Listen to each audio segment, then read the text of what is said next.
দেখা যায় কবরস্থান ওই আমাদের ঘর, ওইখানেতে থাকতে হবে সারা জীবন ভর।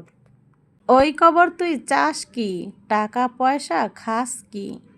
টাকা পয়সা চাই না, ইমানদার ব্যক্তি একটাও পাই না। একটা যদি পাইতাম অমনে ধরে জান্নাতে ঢুকিয়ে দিতাম। কখনো ঘুষ খায় না আর পাপী বান্দাদেরকেও পছন্দ করে না। কবর চায় ইমানদার ব্যক্তি। কবর ইমানদার ব্যক্তির জন্য কোনো আযাব নাই। তো দর্শক আসসালামু আলাইকুম, আমি ফাতেমা বলছি নারায়ণগঞ্জ থেকে। সবাইকে ওয়েলকাম জানিয়ে শুরু করছি নতুন দিনে নতুন আরেকটি লাইফস্টাইল ব্লগ ভিডিও। আশা করছি সম্পূর্ণ ভিডিওটি শেষ পর্যন্ত দেখবেন, ইনশাআল্লাহ ভিডিওটি আপনাদের কাছে ভালো লাগবে। তো আজকে শনিবার আর আমরা যাবো দাওয়াতে। তো এখানে হচ্ছে মুগ ডাল গরুর মাংস দিয়ে রান্না করা হবে। বড় মেয়েকে বললাম যে তুমি যাও, ও হচ্ছে যাবে না।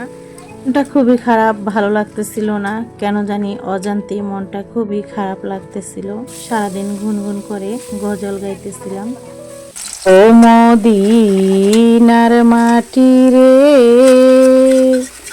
সকল সুখ ভুজিত ওর কপালে।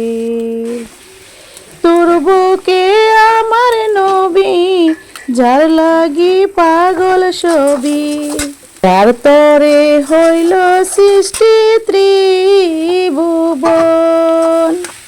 কাঁদি আমি সারাক্ষণি, কবে যাব সেখানে, সহে না আর দেরি। ও মদিনার মাটি রে, সকল সুখ ভুজিত ওর কপালে। ও মদিনা রে, পাখি যদি হইতাম আমি, উড়ে উড়ে যেতাম আমি, থাকিত না মনে কোনো যন্ত্রণা।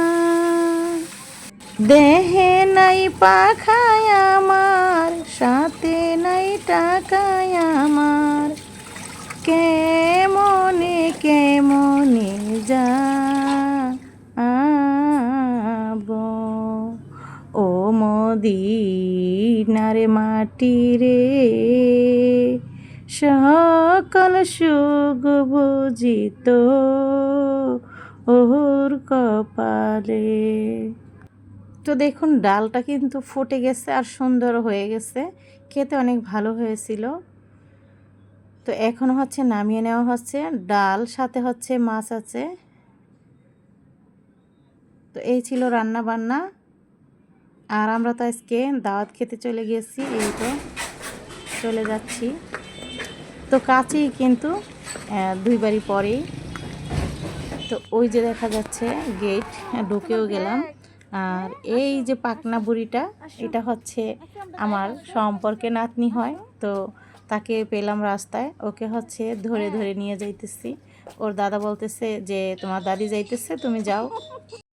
তো তারপরে এই তো আমরা সবাই বসলাম, তবে সাথে সাথেই বসিনি, ফার্স্ট দৌড়ি আমরা খেয়েছি, কিন্তু একটু অপেক্ষা করতে হয়েছে।